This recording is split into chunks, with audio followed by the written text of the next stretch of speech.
Olá, queridos irmãos, companheiros de jornada, estamos aqui novamente para mais um vídeo. E o de hoje vai ser modo de orar. As preces não precisam ser proferidas em horas pré-estabelecidas, em voz alta, cantadas ou com gesticulações. Não há postura específica para a prece, pois o que prevalece é o pensamento, o recolhimento, a pureza do coração, que deve estar pleno de humildade e sentimentos de amor.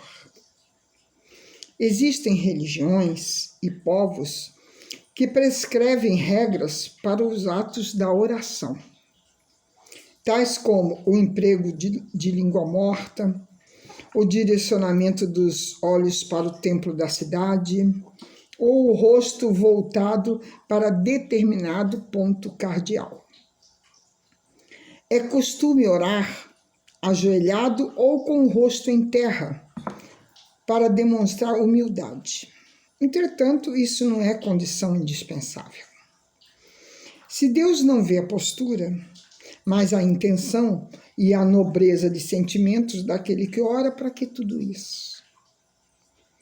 Os antigos samaritanos acreditavam que a oração tornava-se mais eficaz quando proferida no Monte Gerizim. Os judeus ortodoxos eram de opinião que, além da oração rotineira, deveriam pelo menos uma vez por ano orar em Jerusalém, lá no templo deles. Os que habitavam naquela cidade e não podiam ir ao templo, deveriam fazer as suas orações voltando seus rostos para o templo. A prece não precisa ser feita de modo repetitivo, nem de forma prolongada. Jesus disse que os gentios achavam que era pelo longo palavreado das orações que eles seriam atendidos. Muita gente tem por hábito orar 3, 7, 9 e até 40 vezes. Em casos de penitência, essas pessoas até ultrapassam esses números. São de opinião que fazendo novenas ou quarentenas alcançarão maior eficácia em suas preces e melhor atendimento. Na parábola do publicano e do fariseu, observa-se que a prece extremamente curta do publicano alcançou uma ressonância no mundo maior, ao passo que a prece prolongada do fariseu, proferida com ostentação, com orgulho, com egoísmo e até menosprezo, não foi ouvida. No horto de Getsemane, Jesus também orou ao Pai por 3 vezes consecutivas. E ele dizia: meu Pai, se for possível, passa de mim esse cálice, para que eu não o beba, mas seja feita a tua vontade e não a minha vontade. Entretanto, apesar do mestre conhecer o valor da prece e a sua rogativa ser das mais justas, ele não conseguiu alterar o rumo dos acontecimentos.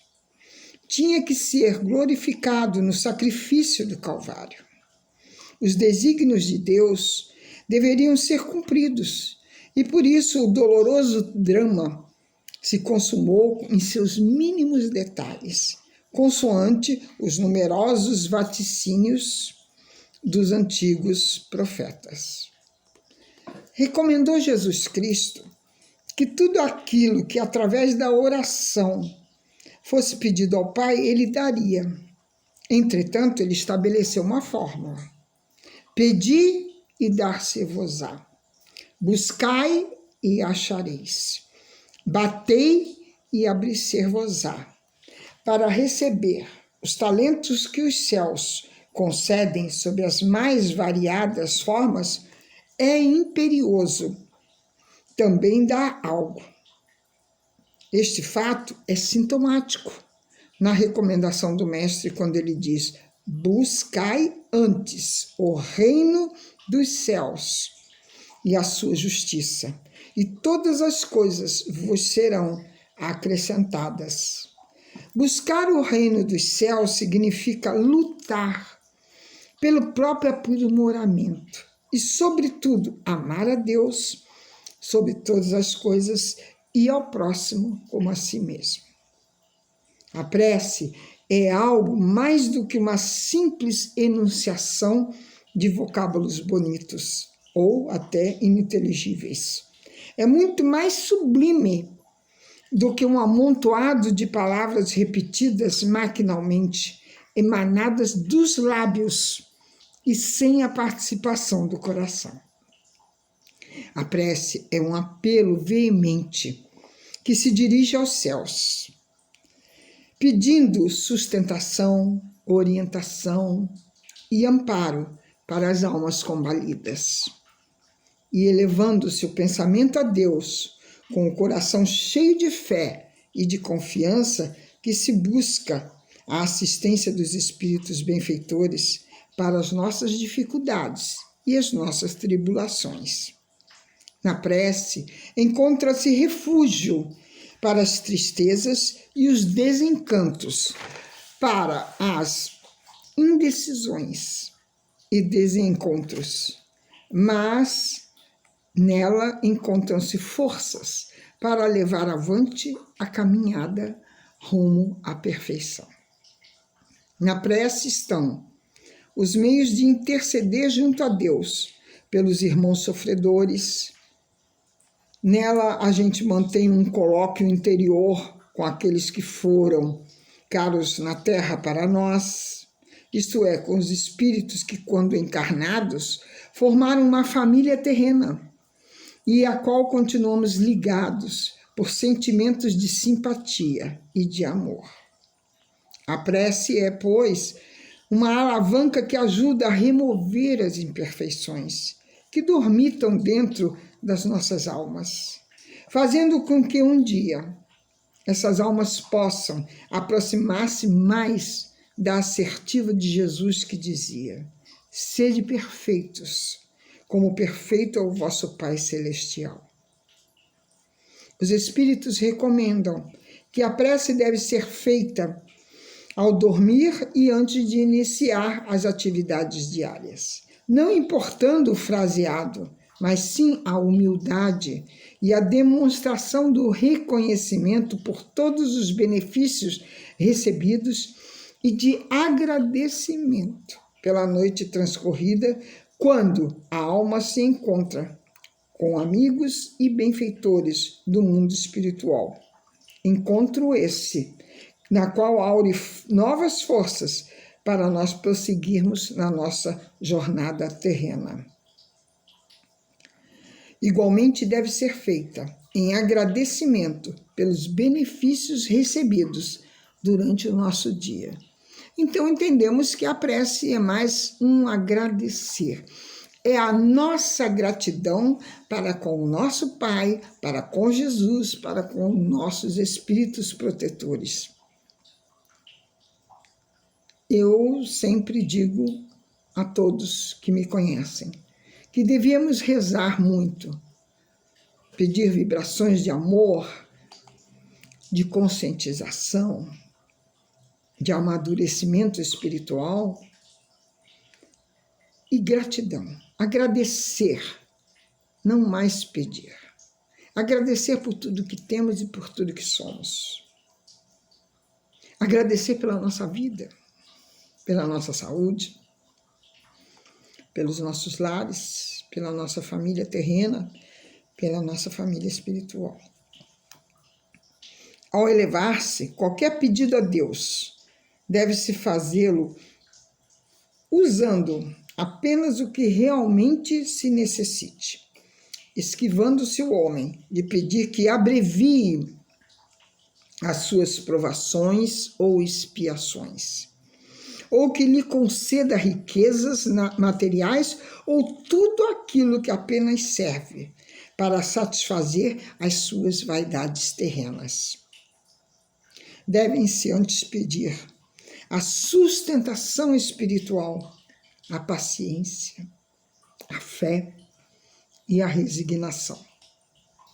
Se não houver atendimento nas nossas solicitações, o indivíduo não deve esmorecer, dizendo que não vale a pena orar, ou que Deus não tem mais sob o seu olhar paternal, esquecendo-se de que o não atendimento pode ter relações muito íntimas com as próprias falhas suas e as suas deficiências nesta ou em outras vidas. Não há dia nem hora consagrada à prece, pois, independentemente das preces da manhã e da noite, ela pode ser de todos os instantes, sem interrupção dos nossos afazeres domésticos. O Evangelho é pródigo na demonstração do valor da prece. Além da oração extrema no horto de Getsemane, Jesus orou ao Pai para que os espíritos trevosos não atuassem sobre o apóstolo Pedro, não abalando assim as suas convicções mais puras. Está lá no Evangelho de Lucas, no capítulo 22, versículo 31. O apóstolo Paulo também orou a Jesus para que afastasse dele os emissários das trevas, os quais idênticos a espinhos na carne, que procuravam tolher o seu trabalho de divulgação da Boa Nova. E está lá na segunda carta que ele fez aos Coríntios, no capítulo 12, no versículo 8. O espírito de Alves Mendes, um orador sacro português, através da mediunidade de Fernando Lacerda, assim definiu a prece. Olha que lindo. Prece, prece. Refúgio dos pecadores, dos aflitos, dos fracos, dos tristes, dos desgraçados, dos maus, dos justos, dos miseráveis, dos crentes, dos simples, dos desiludidos, dos santos.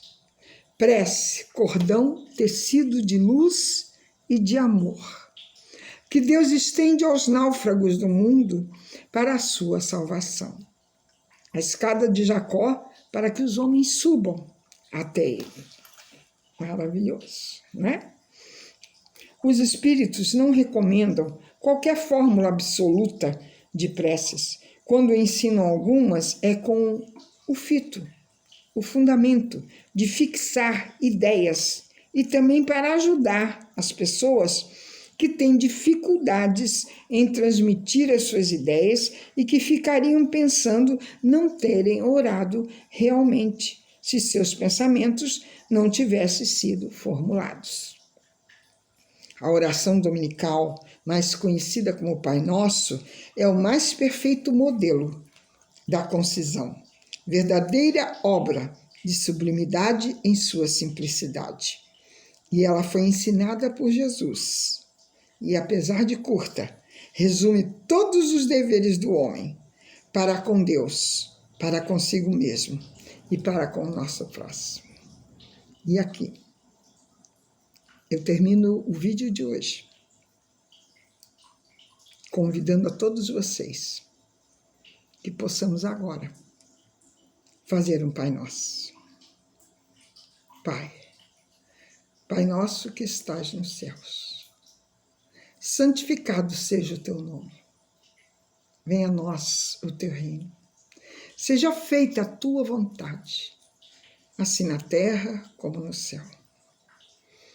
O pão nosso de cada dia dá-nos hoje. Perdoa as nossas dívidas, assim como nós perdoamos aos nossos devedores. E não nos deixe, Senhor, cairmos em tentações, mas livra-nos de todo mal. Que assim seja. Graças a Deus, graças a Jesus.